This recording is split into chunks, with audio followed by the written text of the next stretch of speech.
सांस्कृतिक कार्य संचालनालय द्वारा आयोजित 63वीं हिंदी राज्य नाट्य स्पर्धा में नागपुर के कलामंच बहुउद्देशीय संस्था द्वारा प्रस्तुत मनीष चौधरी द्वारा लिखित निर्देशित लेखिका इस नाट्य को चतुर्थ क्रमांक प्राप्त हुआ।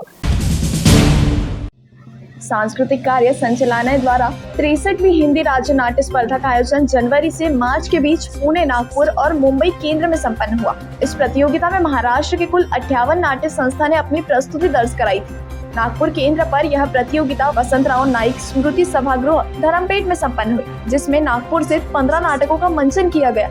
इस प्रतियोगिता में नागपुर के कलामंच बहुउद्देशीय संस्था द्वारा प्रस्तुत मनीष चौधरी द्वारा लिखित एवं निर्देशित लेखिका इस नाटक को चतुर्थ क्रमांक प्राप्त हुआ।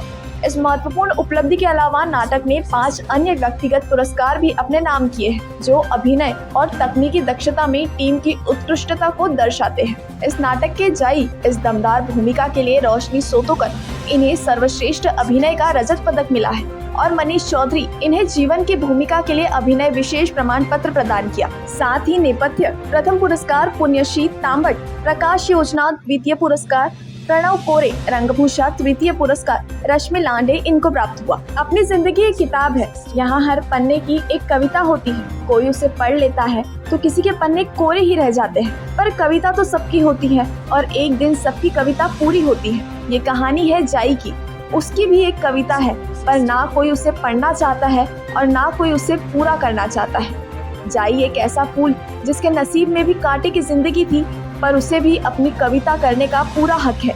उगता हुआ सूरज रोज उसे यही याद दिलाता है, पर अंधेरे से डरते उसने अपने पन्ने कब के फाड़ दिए थे। तभी जीवन जाई की जिंदगी में आता है और उसके खोए हुए पन्ने उसे वापस लौटा देता है। जाई की कविता पूरी होती, लफ्जों का कविता होने तक का सफर यही है लेखिका की शानदार प्रस्तुति और मिले अनेक पुरस्कारों ने इसे राज्य की सर्वश्रेष्ठ नाट्य प्रस्तुतियों में शामिल किया है।